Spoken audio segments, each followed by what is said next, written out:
बात पश्चिमी उत्तर प्रदेश के दारुल उलूम की, जहां से फतवे कुछ ऐसे जारी किए गए जो कई तरीके के सवाल खड़े करते हैं, कई तरीके की सोच और मानसिकता को दर्शाते हैं। आज हम आपको कुछ ऐसे ही फतवों के बारे में बताने जा रहे हैं जो आपको ये सोचने पर मजबूर कर देंगे कि आज के इस आधुनिक युग में भी आखिर कैसे इस तरीके के फतवे जारी किए जा सकते हैं। तो दारुल उलूम देवबंद की बात हम कर रहे हैं। सहारनपुर का ये संस्थान देवबंदी विचारधारा के मुसलमानों की शिक्षा का केंद्र है।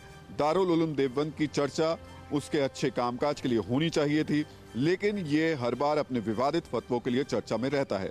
सऊदी अरब जैसे मुल्क में सुधार की बयार बढ़ रही है, महिलाओं के अधिकारों का दायरा बढ़ रहा है, लेकिन दारुल उलूम देवबंद के फतवे आज भी आधी आबादी और बच्चों के लिए दकियानूसी सोच की हिमायत करते हैं। और यह हम बात इसलिए कह रहे हैं क्योंकि कुछ ऐसे फतवे फिर से जारी किए गए हैं जो इस सोच को दिखाते हैं।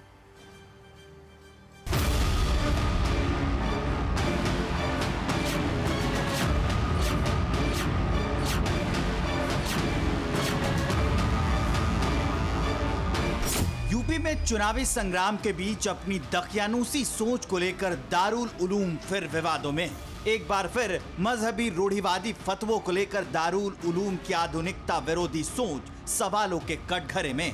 इस बार धर्म के नाम पर रूढ़िवादी फरमान से महिलाओं और बच्चों की आजादी और अधिकार की मुखालफत करने वाले दारुल उलूम पर सवाल उठाया है।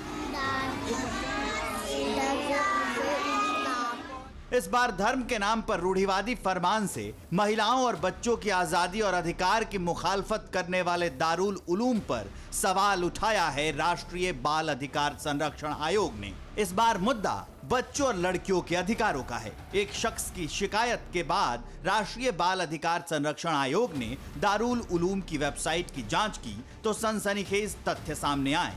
दारुल उलूम की वेबसाइट पर ऐसे फतवे मिले जो संविधान के अनुच्छेद 14, 15, 16 का उल्लंघन करते हैं।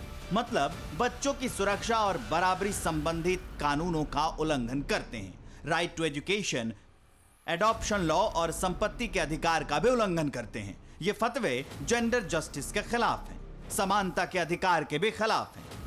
सामान्य शब्दों में दारुल उलूम के फतवे धर्म, जाति, लिंग, जन्मस्थान को लेकर भेदभाव को बढ़ावा देने वाले हैं। ये जो फतवा दिया गया है, ये फॉर्मल ओपिनियन दी गई है जिसमें ये कहा गया है कि लड़कियां नहीं पढ़े, लड़कियों को कोई मेल ना पढ़ाए। यहाँ पर जो कानून है वो इस्लामिक लॉ नहीं चलता है, यहाँ पर जो कानून चलता है वो भारतीय संविधान चलता है।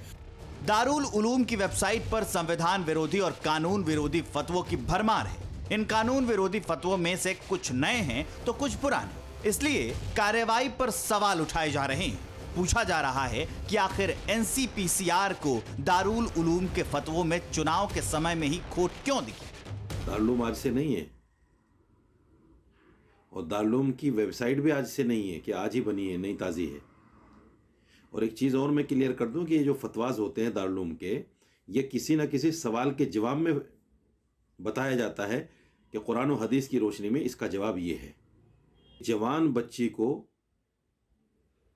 कोई गैर महरम उस्ताद पढ़ाए, ये जायज नहीं है। हालांकि दारुल उलूम का बचाव करने वाले इन सवालों का जवाब नहीं दे रहे हैं कि आखिर दारुल उलूम के मौलाना ऐसे दकियानूसी फतवे जारी क्यों करते हैं। सवाल यह है कि जब देश में एक संविधान है और हर नागरिक को उसी संविधान के मुताबिक चलना है, तो दारुल उलूम जैसी संस्थाएं क्यों संविधान और कानून के खिलाफ अपनी समांतर सत्ता चलाना चाहती हैं।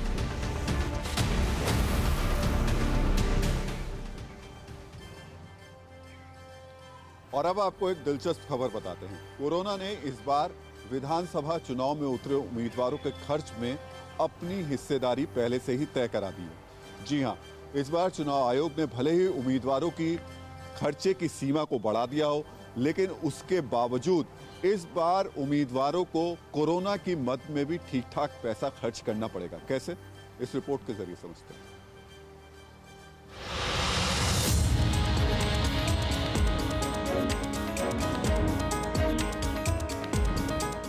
मास्क लगाना है, सैनिटाइजर का भी इस्तेमाल करना है, पीपी किट का भी इस्तेमाल करना है। कोरोना की तमाम गाइडलाइंस को सख्ती से पालन करने के साथ साथ किसी भी प्रत्याशी को चुनावी खर्चे की सीमा को नहीं लांघना है। चुनाव आयोग ने चुनावी खर्चे की सीमा तय कर दी है। कोई भी प्रत्याशी 40 लाख से ज्यादा खर्च नहीं कर पाएगा। ये अजीत पाल त्यागी है। गाजियाबाद के मुरादनगर से बीजेपी ने इन्हें मैदान में उतारा है। अपने दफ्तर में मास्क, सैनिटाइजर समेत तमाम कोरोना प्रोटोकॉल के साथ मौजूद हैं। मेज पर सजे मास्क और सैनिटाइजर बता रहे हैं कि इस बार का चुनाव कोविड-19 प्रोटोकॉल के तहत किया जाना है।